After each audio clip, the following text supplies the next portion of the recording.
Hello everyone, LegenVD here, and it's time for another gameplay. This time we're playing the final DLC deck, Hall of Champions, Banned, Exalted.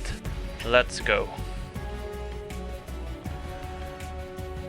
This deck has a couple of problems with the mana base. This is a clear mulligan. This is a pretty mediocre hand. We do have a creature on turn 2. But this hand needs to draw a forest and another plains. I'm gonna mulligan this. Well, apparently not.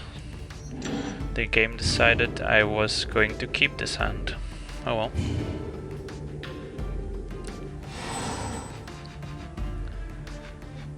So if we lose, we can blame the game.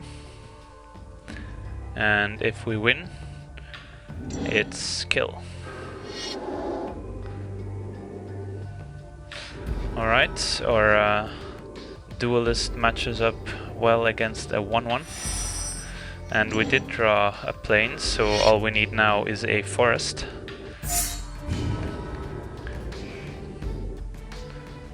Alright. Just wanted to make sure there.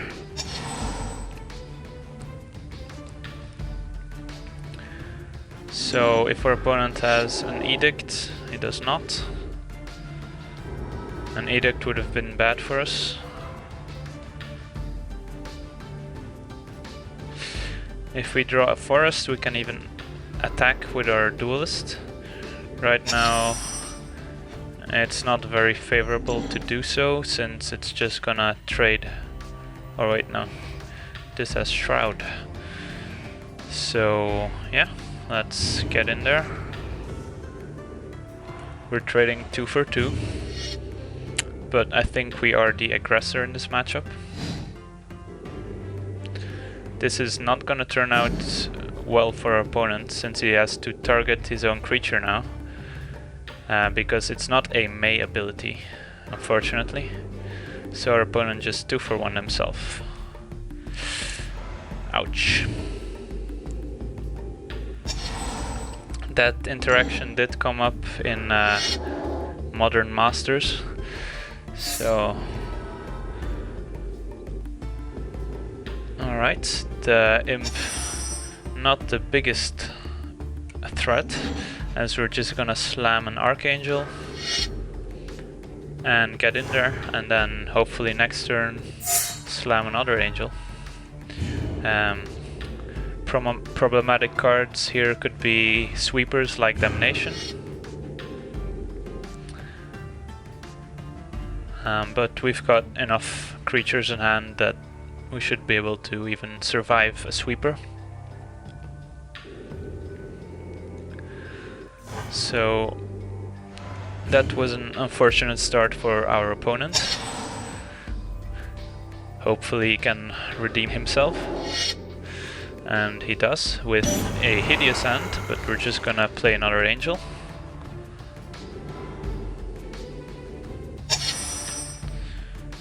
Yep. I feel like if our opponent had a sweeper there, he probably would have waited to hit his 4th land. So I'm not afraid to run out the Angel. I could always be wrong, but that's what my instincts told me. And a block does indicate a possible sweeper. So we might be in trouble, since we do not have a follow-up play.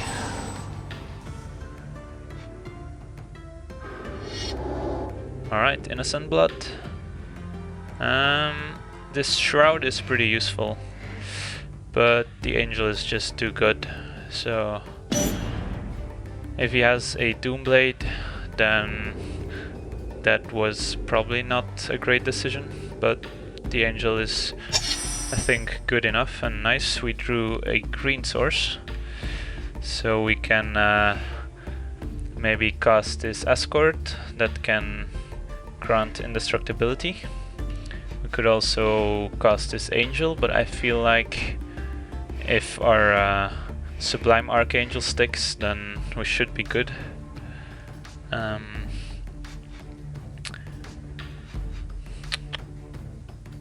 Yeah, I feel like if our opponents might have had a sweeper in hand and just didn't hit his land drops, then this is the safest play, as a Damnation will not kill indestructible creatures.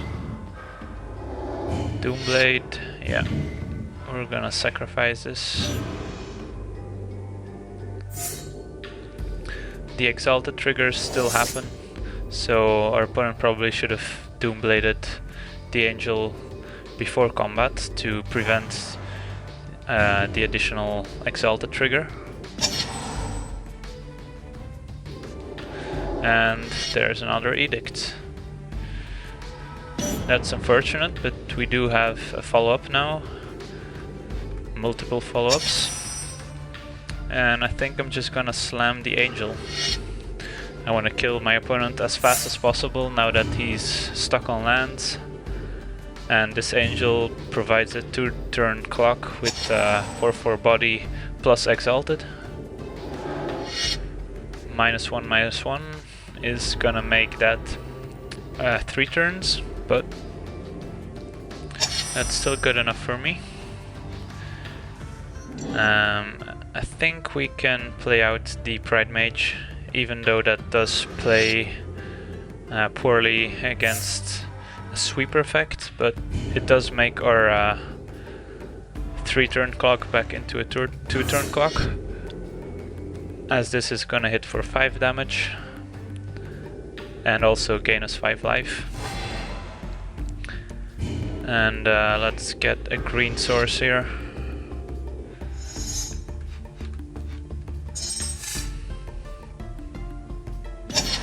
The Demon's deck does play a couple of enchantments, so if we see something like... well, that's not what we wanted to see. So our opponent had a removal heavy opening hand.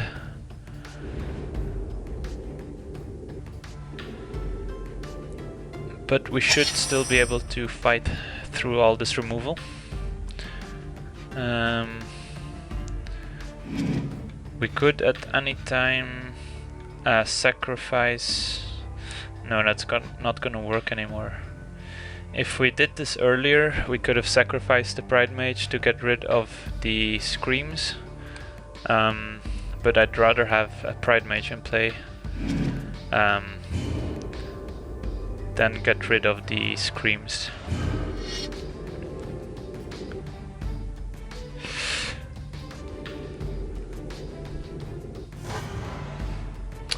Do we want to play out our War Monk?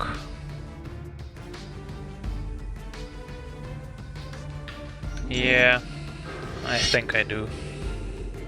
It's close.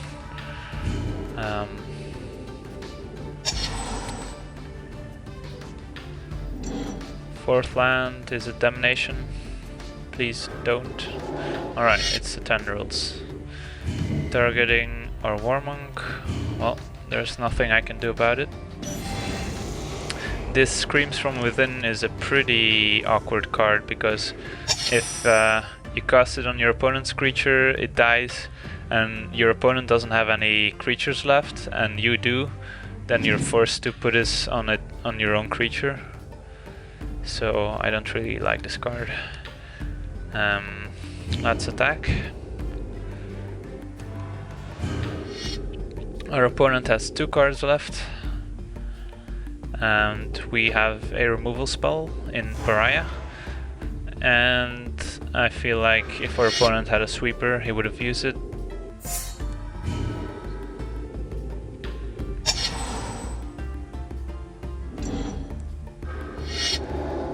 Alright, a Renegade Demon that's gonna be able to potentially trade with a War Monk. Yep. I think I'm gonna offer that trade.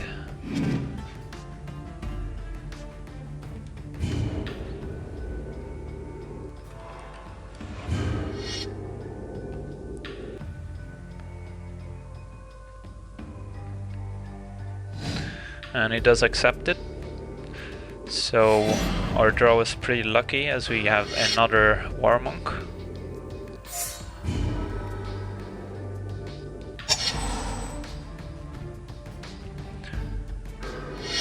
And there's another demon.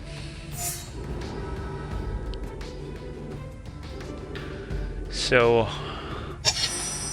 alright, sweet. This Pride Mage does change up things, as we can now attack with our Pride Mage, and this is interesting.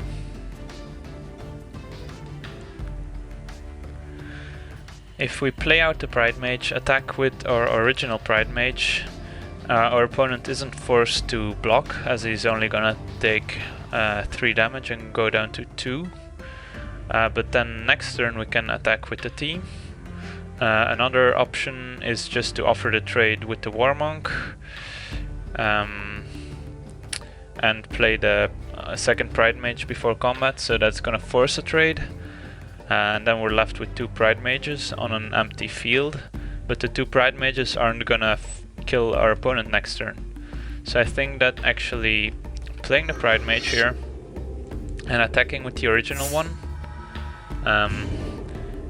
this is again bad against any type of sweeper, but this does make next turn potentially lethal. And he's gonna take the trade. Yeah, that's fine. Alright, so unfortunately the enchantment comes back, so we only have 4 power instead of 5. And there's a Mutilate. Oh well.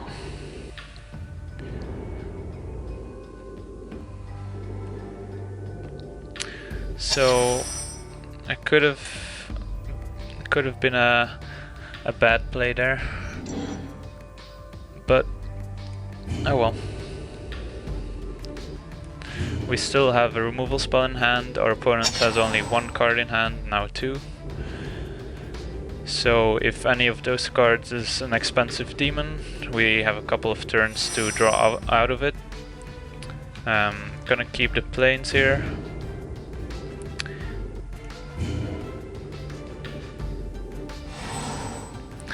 I don't think there's discard spells in the Demon's deck, but this is like basically free to keep a planes in hand. This Soul Cage Fiend is pretty awkward, as it's gonna also deal 3 damage to our opponent if it dies. So what would happen if we play Pariah on it? Enchanted creature, so if we play Pariah on the Soul Cage Fiend, it would just die and deal 3 to our opponent. But I feel like there could be more problematic creatures we can put this Pariah on, so I'm not gonna play it out quite yet.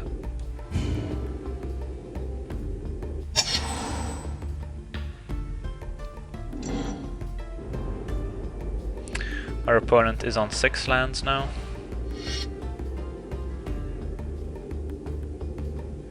So we really want to draw a something like a Marshal would be nice. This is also a perfect draw. Our opponent probably has some sort of removal spell, but yep, there's the Edict.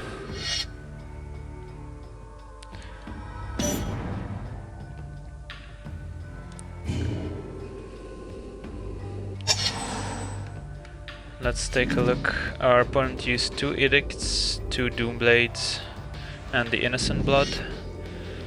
So removal spells that he could still have are I think 2 Damnations, another Doomblade, 2 more Edicts, I think 3 Vicious Ends. So there's a lot more removal in our near future. I'm playing the Terramorphic Expanse so we can activate it and take it another land out of the deck so we don't draw it. Alright, I'll take 3.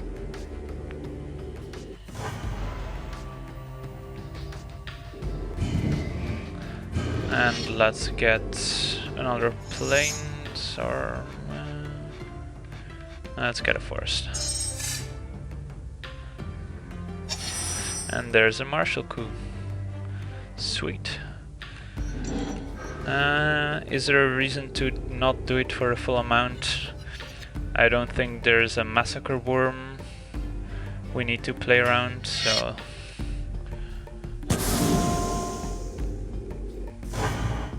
our opponent's on 2 life. He does have the tendrils,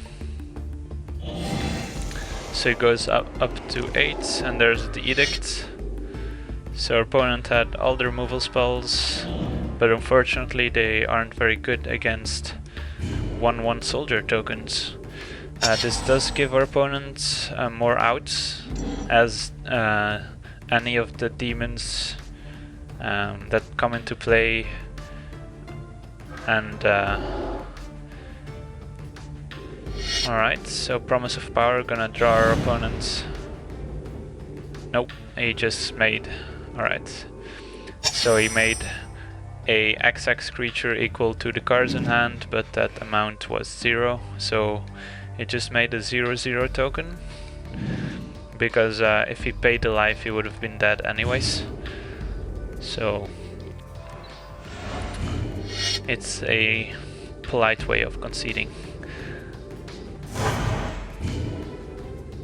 If our opponent had 8 lands, we could have been in trouble if he drew the Sweeper Demon, but he did not. So we managed to take this game and fight through a lot of removal. It was pretty close at one point, but we managed to win with not the greatest deck, so I'm pretty happy, and I want to thank you for watching. Have a nice day.